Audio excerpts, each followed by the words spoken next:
സ്ഥലത്തേക്ക് ഇറങ്ങാൻ നിൽക്കുമ്പോഴാണ് അവളുടെ ഒരു പഴം തീറ്റ എന്ന് ഞാൻ എന്നോട് തന്നെ പറയുന്നുണ്ട്. കാരണം എനിക്ക് തീരെ സമയമില്ലേ. പക്ഷെ ഞാൻ കഴിക്കും, കാരണം ഇത് ഇൻസ്റ്റൻറ്റ് എനർജിയാണ്. എനിക്കിപ്പോൾ ഇത്തിരി എനർജി കുറവുണ്ട്.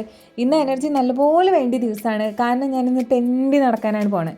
ഞങ്ങളുടെ നാട്ടിൽ തെണ്ടി നടക്കാമെന്ന് പറയുമ്പോൾ അങ്ങനെ ചീത്തവാക്കല്ല കേട്ടോ, നമ്മളിങ്ങനെ ഒരുപാട് അലഞ്ഞു തിരിഞ്ഞ് നടക്കുക ആ ഒരു സംഭവമാണ്. അപ്പോൾ ഇന്ന് പോകുന്നത് കുറേ കടകളിലേക്ക് പോകണം. മൊത്തം നമ്മൾ കൊച്ചി, പാലാരിവട്ടം, എറണാകുളം മൊത്തം ഒന്ന് ചുറ്റിക്കറങ്ങാൻ വേണ്ടി പോവാണ്. സോറി, ഒരു തിരുത്തലുണ്ട്, ചുറ്റിക്കറങ്ങലല്ല ചുറ്റിത്തിരിയലാണ് കേട്ടോ സംഭവം. അതായത് നമ്മളിങ്ങനെ തിരിഞ്ഞ് വശക്കെട്ട് അങ്ങനെ ആവില്ലേ, ആ ഒരു സംഭവമാണ് കേട്ടോ ഇന്നത്തെ ദിവസം. കാര്യം ഇതൊക്കെ കാണുമ്പോൾ നല്ല രസം തോന്നുന്നുണ്ടെങ്കിലും നല്ല ചൂടും നല്ല വെയിലുള്ള ദിവസമാണ് നമ്മൾ പുറത്തേക്ക് വന്നത്. അപ്പോൾ നിങ്ങൾ വിചാരിക്കും ഞാൻ എന്താണിത് ബാക്ക്ഗ്രൗണ്ടിൽ കാണിക്കുന്നത് വേറെ പറയുന്നത് വേറെ എന്നൊക്കെ. അപ്പോൾ നമുക്ക് കാര്യത്തിലേക്ക് വരാം. ഇതാണ് കേട്ടോ നമ്മുടെ സൗത്ത് കളമശ്ശേരിയിലുള്ളത്, അതായത് നമ്മുടെ കുസാറ്റ് ക്യാമ്പസ് റോഡിലേക്ക് തൊട്ടടുത്തുള്ളൊരു കടയാണ്. ഇന്ത്യയിലെ ഡെക്കോർസ് ഒക്കെ കിട്ടുന്ന ഒരു കടയാണ് കേട്ടോ. എനിക്കാണെങ്കിൽ ഏത് കടയിൽ കയറിയാലും ആ കട നിറഞ്ഞ സാധനങ്ങൾ ഉണ്ടാവുന്നതാണ് ഏറ്റവും ഇഷ്ടം. എന്നാൽ മാത്രമേ ഞാൻ അവിടെ കുറച്ച് നേരമെങ്കിലും സ്പെൻഡ് ചെയ്യുള്ളൂ. അപ്പോൾ ഈ കടയിൽ കയറിയിട്ടാണെങ്കിൽ എനിക്ക് തിരിച്ചിറങ്ങാനേ തോന്നിയില്ല. കാരണം എൻ്റെ കണ്ണ് രണ്ടും തള്ളി താഴെ വീണില്ലെന്നേ ഉള്ളൂ, അത്രമാത്രം ഇൻറ്റീരിയർ ഡെക്കോർസ് ഇവിടെ ഉണ്ട്. ഇവിടെ നമുക്ക് സ്റ്റിക്കർ വാൾപേപ്പേഴ്സ് ഇല്ലേ, അതായത് നമ്മൾ ഒരുപാട് നമുക്ക് ഓൺലൈനൊക്കെ അവൈലബിൾ ആണ്. പക്ഷേ ഞാൻ പറയും അത് ലിമിറ്റഡ് ചോയ്സസ് ആണെന്ന്. കാരണം ഇവിടുത്തെ വാൾപേപ്പർ സ്റ്റിക്കേഴ്സിൻ്റെ കളക്ഷൻ കണ്ടിട്ട് ശരിക്കും ഞാൻ ഞെട്ടിപ്പോയി. നമുക്ക് ഏതെടുക്കണമെന്ന് കൺഫ്യൂഷനാവും. ഈ കൺഫ്യൂഷൻസ് കൂടുതലുള്ള ഒരു കാരണവശാലും ഇവിടെ വരരുത്. കാരണം കൺഫ്യൂഷൻ അടിച്ച് പണ്ടാരടങ്ങി പോകും നമ്മൾ.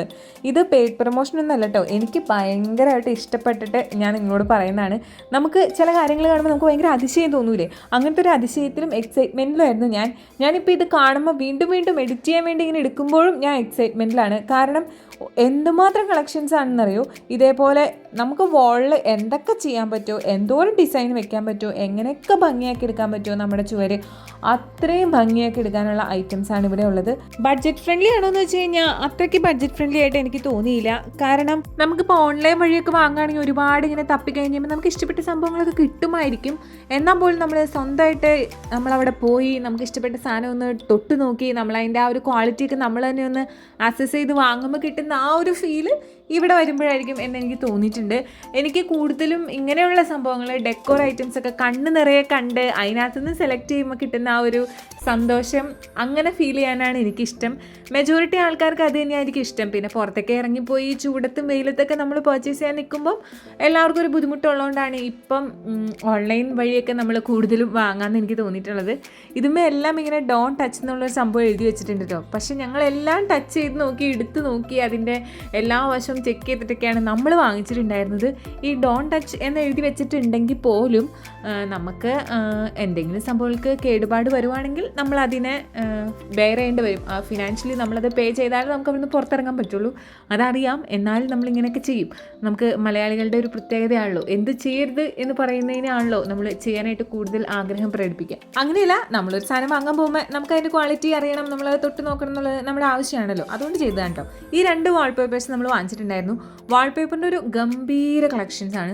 നമുക്ക് സത്യം പറഞ്ഞു കഴിഞ്ഞാൽ ഇതിനകത്ത് ഏതെടുക്കണം എന്തെടുക്കണം എന്ന് ഞങ്ങൾ രണ്ടുപേരും കിളി പാറിയ അവസ്ഥയായിരുന്നു.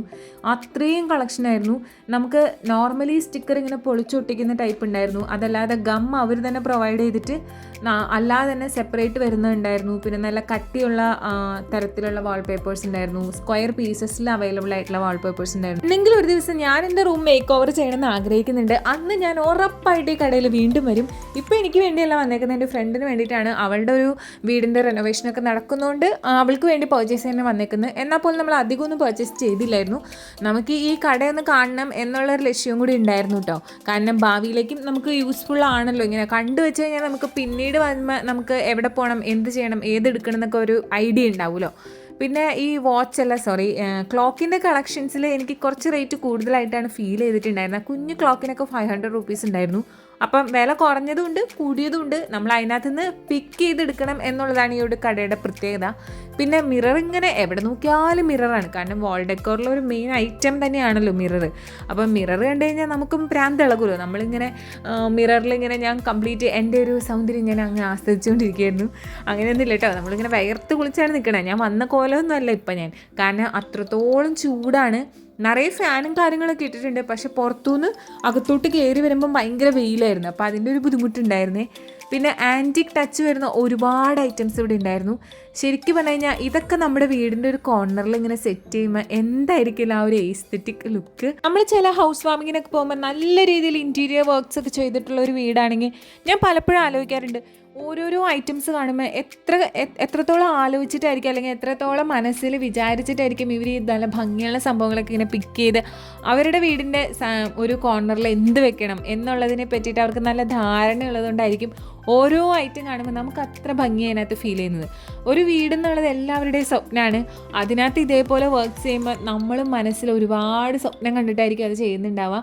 അതിന് പറ്റിയൊരു ഇടം തന്നെയാണിത്. നമുക്ക് നമ്മുടെ മനസ്സിലുള്ളതിനേക്കാളും ഒരുപടി മേലെ നമുക്ക് ഇവിടെ വന്ന ഐഡിയാസ് കിട്ടും എന്നുള്ള കാര്യത്തിൽ ഒരു ഡൗട്ടും ഇല്ല. പിന്നെ ഈ മിന്നിത്തിളങ്ങുന്ന ലൈറ്റ് നമ്മൾ ഈ വാഷിംഗ് ബേസിൻ്റെ അടുത്തൊക്കെ വെക്കുന്ന സംഭവമാണ്. തൊടുമ്പ ഇങ്ങനെ ലൈറ്റ് തെളിയുന്നതാണ്.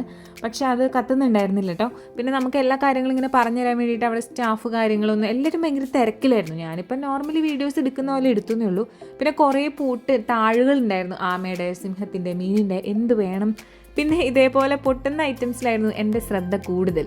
കാര്യം കയ്യിൽ ക്യാഷില്ല കൊടുക്കാനായിട്ട്. പൊട്ടിയാലും എന്നെ മിക്കവാറും അവിടെ പണിക്ക് നിർത്തുള്ളൂ. എന്നാലും ഇതിനകത്തേ ഞാൻ പോയി തൊടുള്ളൂ. അതിനകത്ത് മെയിനായിട്ട് എഴുതി വെച്ചിട്ടുള്ളൊരു സംഭവമുണ്ട്.